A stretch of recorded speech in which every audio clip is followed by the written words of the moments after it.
Здравствуйте всем! Добро пожаловать на канал Магия Песка. Старинные турецкие гаремные гадания на песке для вас, мои дорогие зрители, гости канала.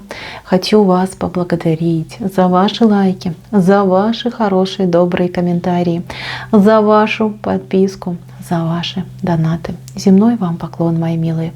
И пусть Всевышний даст вам 1000 миллион раз больше, чем вы помогаете и даете мне. Спасибо вам еще раз.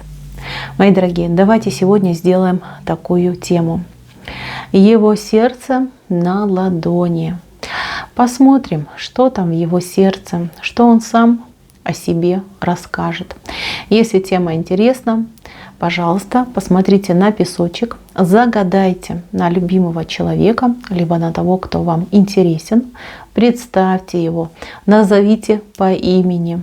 Так и спросите: мой милый дорогой, что же в твоем сердце? Что же ты хочешь мне показать? Что ты хочешь о себе рассказать? Надеюсь, вы настроились. Я убираю Назар. Прошу высшие силы дать мне возможность ответить на все ваши вопросы и послать для вас только самую важную, самую нужную и самую полезную информацию. Давайте посмотрим на вашего мужчину. На мужчину, да, что принес он на ладони, что сам о себе хочет рассказать. Так. Угу. Ну, достаточно сложная судьба у этого человека, сложная, и изъясняется он как-то витиевато. Ну, давайте по порядку. Во-первых, у этого человека в голове и в сердце две ситуации с отношениями связаны. Две женщины, и двух этих женщин он воспринимает, сигнифицирует как две змеи, понимаете, две змеи. То есть, возможно, это его какие-то прошлые отношения, где достаточно жестко с ним женщина поступала, что у него прям так и осталось впечатление от нее, как от змеи. Понимаете, вот одна пожирнее, вот одна похудее, да. Это может быть даже ситуация того, что мать, например, могла себя не очень хорошо вести там в семье, либо как-то агрессивничать в сторону отца. Ему было очень жаль отца, он не понимал, как ему помочь, почему так все происходит. Может быть, он был женат, может быть, у него, как, знаете, не сложилось, там первая любовь несчастливая была, потом, например, несчастливый брак был, либо влюбленность тоже следующая была несчастливая. То есть как-то женщины с ним достаточно жестко поступали, жестко расправлялись, и этот человек в какой-то момент просто свое сердце вот взял и закрыл. То есть ему надоело по кусочку из сердца терять, он устал от этой боли, он устал от этих постоянных кровоподтеков, да, и он просто решил закрыть свое сердце, чтобы больше уже, как говорится, не наступать на одни и те же грабли. Человек говорит: я думал, что я никогда в жизни больше не полюблю. Я никогда и никому больше не открою свое сердце. Ни для кого я не буду любимым. И никому я не подарю и не покажу своих чувств. Это было его кредо. Так он жил, шел по жизни. Был таким, знаете, потребителем, да, потребителем женской любви. То есть с женщинами встречался, общался, получал то, что ему нужно, и просто вот уходил, исчезал, и понимал, что в принципе он поступает не очень хорошо, ничего тут страшного нет, это жизнь, да, как-то так. Он себя оправдывал, он себе, может, какие-то там отмазочки придумал. Сами понимаете, да, жил, так себе не тужил. Шел он себе с ухмылкой такой, знаете, дерзкой ухмылкой на лице, и раз, бах, и вас он встретил, да? Встретил, обалдел, испугался, попробовал вести себя как обычно, а не получается. Почему-то не могу ничего говорить, краснею, бледнею, смущаюсь, хочется убежать и спрятаться. Но при этом хочется постоянно за вами наблюдать, вас рассматривать, к вам приблизиться, дотронуться, своей назвать. А что со мной случилось? А что это за чувство? А что за метаморфозы? Да? Что со мной происходит? Он просто обалдел, девочки, обалдел. Он думал, что он любил. Нет, это была еще не любовь. Вот сейчас, вот она любовь. И она просыпается, только лишь просыпается. И с каждым днем все сильнее и сильнее эта любовь его становится. Он не знает, как ему реагировать на эти чувства. Он не знает этих эмоций. Они его пугают, они его настораживают. Знаете, тут крайности. Он начинает переживать, он начинает метаться. Что со мной не так? Я заболел, схожу с ума. Может быть, у меня какие-то припадки. Может быть, что со мной происходит, да? Что со мной происходит? Кто меня вылечит, кто меня спасет, что дальше у меня будет с этими всеми чувствами и эмоциями, как мне лучше поступать.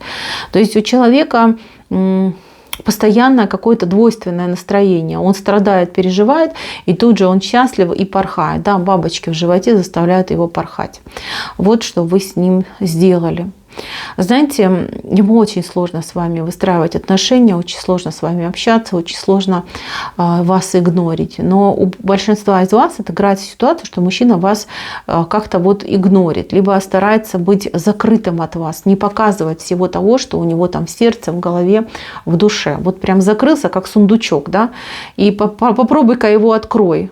Вот прям сам он себя не понимает. И вроде обещает себе, что он таким не будет. И обещает, что ну все, да, хватит вот закрываться, нужно со своей женщиной общаться.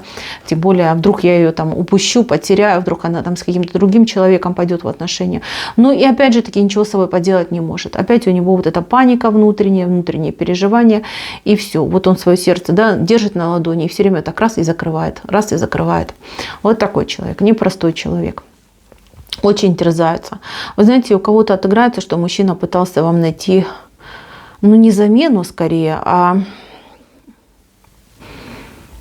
пытался доказать сам себе, что это не любовь. Да? Мог и с вами общаться, с какой-то другой женщиной параллельно общаться. И знаете, что вот он говорит, что вот с ней вообще как бревно, да, она для меня как бревно.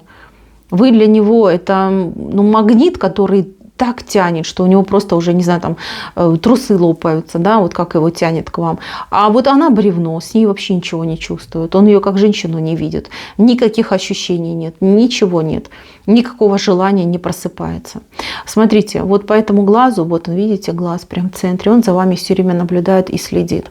У него 100% есть ваши фоточки, либо какое-то тайное фото, может, сам вас где-то на телефон клацнул случайно, не случайно, специально, да, как по случаю. Может быть, накачал ваших фотографий социальных сетей, может быть, на вашу аватарку где-то там в WhatsApp, да, либо в Viber любуется. Однозначно, он постоянно за вами смотрит, он постоянно вас видит, вы у него постоянно на глазах. Может даже человека, знаете, как по ночам, зная, где вы живете, постоянно кататься на машине к вашему дому, припарковаться, да, напротив вашего там дома и следить за вашими окнами. А вдруг вы там в окне появитесь. Он может с вами мысленно разговаривать, да, там говорить: милая, ну подойди к окну, ну пожалуйста, да. Он вот как хотите, он за вами следит, потому что вот он, глаз прям в середине вышел.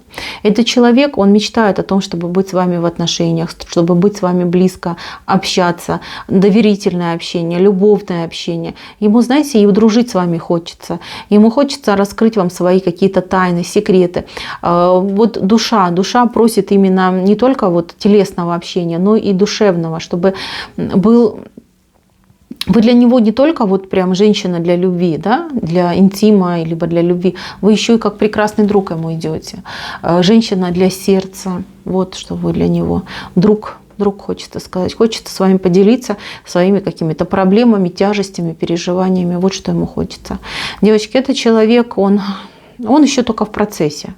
Я не знаю, сколько вы знакомы, я не знаю, в какой стадии отношений вы находитесь, но до него дойдет. До него дойдет, он не сможет долго сопротивляться этим чувствам, он идет с флагом белым к вам, то есть он сдастся на вашу волю, на волю победителя. Вы его полностью покорили, вы его полностью, понимаете, под себя вот прям подмяли, хочется сказать. А он этому и рад, понимаете. Вот как бы сильно он не боялся любви, как бы сильно он от нее не прятался, но любовь — это...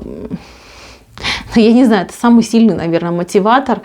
И невозможно от нее убежать и спрятаться. Либо любовь и есть, либо любви нет. Вот у этого человека к вам настоящая искренняя любовь. Что вас может разлучить? Только лишь время вас может разлучить. А у других я не вижу тут ситуаций, которые могли бы вас разлучить. Этот человек ваш, он будет за вами ходить, вас добиваться. Если вы его хотите, пожалуйста, дождитесь. Если вы не хотите этого человека, либо у вас есть кто-то другой на примете, но вы вольны, понимаете? У вас тут карт-бланш идет. А у этого человека вы идете как судьбоносная женщина, человек, которого он будет любить просто вечно. То есть любовь долго будет созревать, и потом она уже с ним останется на всю его жизнь. Мои дорогие, на этом все. Спасибо за внимание. Всем пока-пока.